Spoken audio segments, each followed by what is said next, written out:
नमस्कार, welcome to my channel Mukta home science classes. आज हम बात करेंगे ईयर के बारे में। ईयर का स्ट्रक्चर क्या है और इसका काम क्या होगा। ठीक है, तो कान के कितने पार्ट होते हैं इनको भी डिस्कस करेंगे एकदम मतलब एक नए तरीके से। तो इसमें क्या है कि कान का बाहरी हिस्सा अलग है, मिडिल भाग अलग है और आंतरिक भाग अलग है। ठीक है, तो ये पूरा पूरा कान का स्ट्रक्चर दिया हुआ है कि किस तरह से साउंड अंदर एंटर करती है और कहाँ पर पहुँचती है, किस तरह से कंपन होता है, वाइब्रेशन होता है और फिर किस तरह से वो अंदर जाता है। ठीक है, तो इन सबको डिटेल में डिस्कस करते हैं कान को लेकर के। कान, ठीक है, तो ये है ईयर। ईयर, ये ईयर का स्ट्रक्चर है कान का। कान को बेसिकली तीन भागों में डिवाइड किया गया है। कौन कौन सी?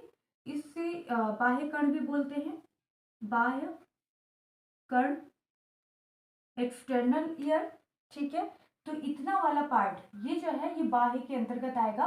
और यहाँ तक कि जितना ब्लैक वाला पोर्शन है कान के पर्दे तक, ठीक है, कान के पर्दे यानी ईयर ड्रम, यहाँ तक का पोर्शन जितना ब्लैक से ड्रॉ किया गया है ये बाह्य कर्ण के अंतर्गत आएगा। दूसरा पार्ट है मध्य कर्ण।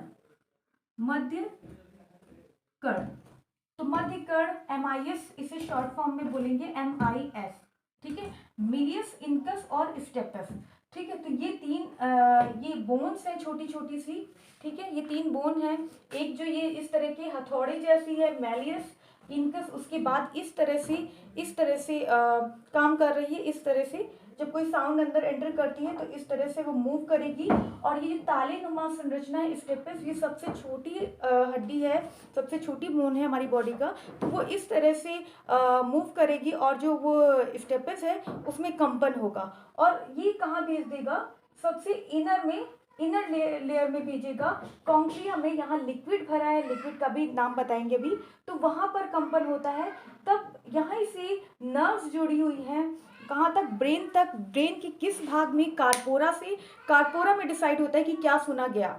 ठीक है, सारी नर्व जुड़ी हुई है हमारी बॉडी का, टच भी करते हैं। मैंने बताया था कि संवेदी कोशिका और प्रेरक कोशिका दो तरह की होती है, तंत्रिका कोशिका।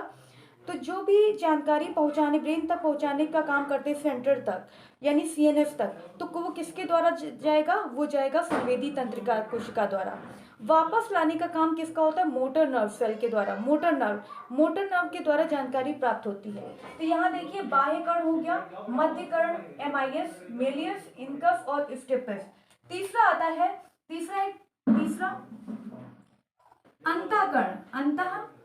अंतःकरण आएगा। ठीक है, तीसरा है अंतःकरण, यानी पहला हो गया बाह्य कर्ण।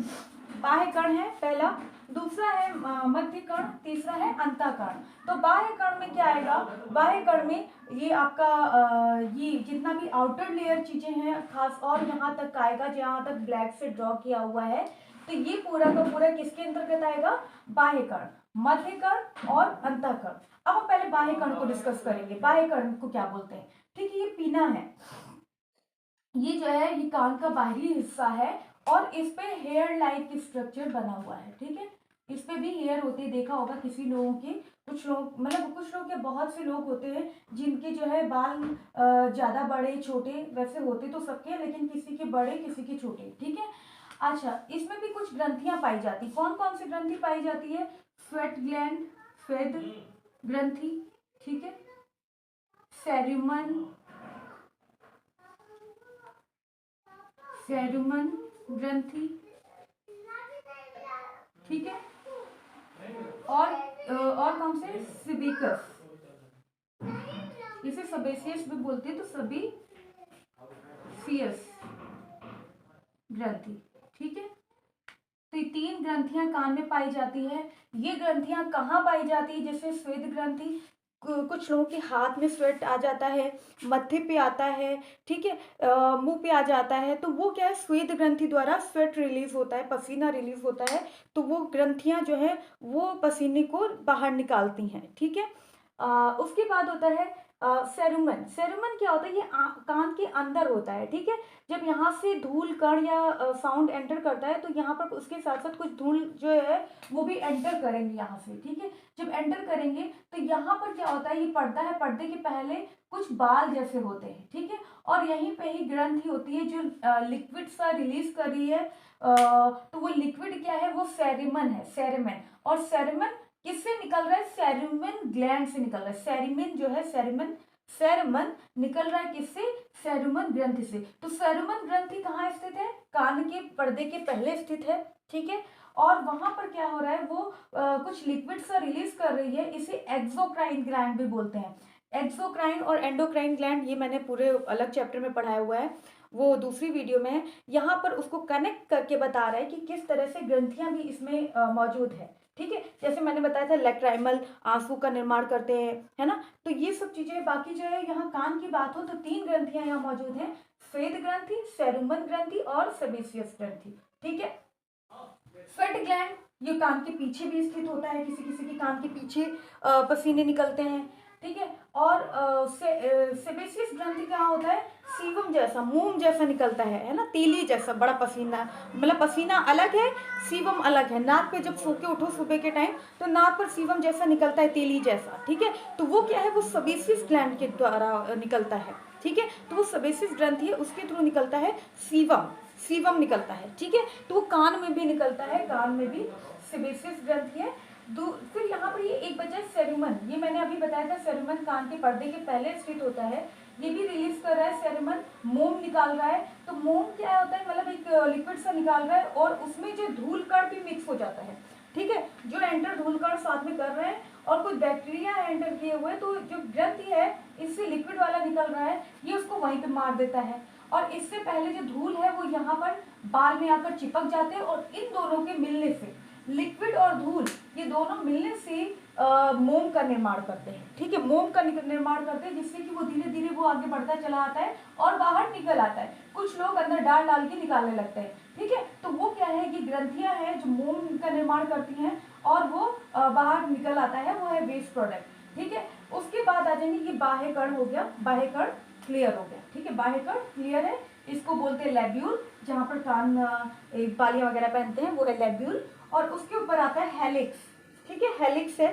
जो यहाँ से लेकर यहाँ तक, कुछ लोग यहीं पे छिदवाते भी हैं, तो ये यहाँ से लेकर यहाँ तक क्या है, हेलिक्स। इसे पूरा का पूरा यहाँ पर बोलते हैं पिना, ठीक है। अब इनका काम क्या होता है, कुछ लोग कहते हैं इनका तो काम कुछ नहीं है, ऐसे ही है ना, इसका तो कोई काम ही नहीं, पता नहीं क्यों बना रखा है। तो इसका काम क्या होता है, जो साउंड है, ठीक है, हमारी वातावरण में जो भी कोई साउंड क्रिएट होती है तो वातावरण में हवा के साथ मिल जाती है, ठीक है। तो ये कान का काम क्या होता है, उनको कलेक्ट कर लेना, साउंड को ग्रहण करके और सीधे कैनाल में भेज देना। ये पाइप है ना, कैनाल, इसमें भेज देते हैं, ठीक है। जो भी साउंड हुई, इनका काम क्या है, बाह्य कण का काम क्या है, इनका काम क्या है, साउंड को एकत्रित करना, ठीक है। इनका काम है साउंड को एकत्रित करना। तभी देखा होगा जानवरों की जो है कान है, जैसे कुछ खतरा महसूस होता है तो खड़े हो जाते हैं ना, तो पहले वो अलर्ट हो जाते हैं कि हाँ इस तरह से कुछ खतरा आने वाला है, ठीक है। लेकिन मनुष्य में ऐसा नहीं होता है। तो ये क्या करते हैं, इनका काम क्या होता है, ये सारे जो साउंड हैं उनको कलेक्ट करके कैनाल में भेज देते, कैनाल में भेज देते, पाइप में भेज देते, कैनाल में भेज देते हैं, ठीक है। अब ये बीच वाला ये गोल गोल सा ये दिख रहा है, ये क्या है, ये क्या है, पर्दा है, एयर ड्रम पर्दा है, ठीक है। ये क्या है, पर्दा। इसे क्या बोलते हैं, टिम्पोनिक मेम्ब्रेन। क्या बोलते हैं, टिम्पोनिक मेम्ब्रेन। पर्दे को बोलते हैं, एक ट्रांसपेरेंट पर्दा है, टिम्पोनिक मेम्ब्रेन। जब साउंड कलेक्ट करके कैनाल में भेजा गया तो यहाँ से लड़ता है, किससे टकराता है, पर्दे से, पर्दे से टकराता है, ठीक है। अब इनका काम खत्म बाह्य कण का, ठीक है। अब आ जाएंगे मध्य कर्ण। मध्य कर्ण में क्या आता है, MIS। MIS क्या है, मैलियस, इनकस और स्टेपस। ये 3 छोटी छोटी सी बोन है पर्दे के बाद की। ये मैलियस, इनकस तो इस तरह से मूव करे, जब कोई साउंड आया अंदर एंटर किया तो इस तरह से मूव करती है, ठीक है, इस तरह से मूव करती है। ये तालिनुमा संरचना स्टेपस है, ठीक है, स्टेपस। अब यहाँ से साउंड अंदर एंटर किया, किसमें, अंतःकरण में। मध्य कर्ण का काम सिर्फ यही है, कंपन और बाहर भेज देना, ठीक है, किसमें, अंतःकरण में, और अंदर भेज देना, ठीक है। तो जो भी साउंड क्रिएट हुई थी, कंपन होने के बाद सीधी अंतःकरण में भेज देता है। तो मध्य कर्ण कहाँ से स्टार्ट होता है, पर्दे से लेकर ये जो छोटी छोटी सी बोन्स हैं जो हिल रही हैं, ठीक है, हिल रही हैं।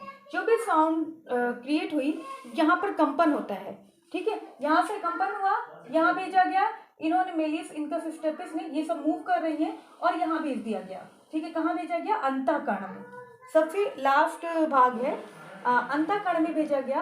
तो यहाँ पर क्या है, अंदर जो है अंदर लिक्विड सा भरा हुआ है, ठीक है।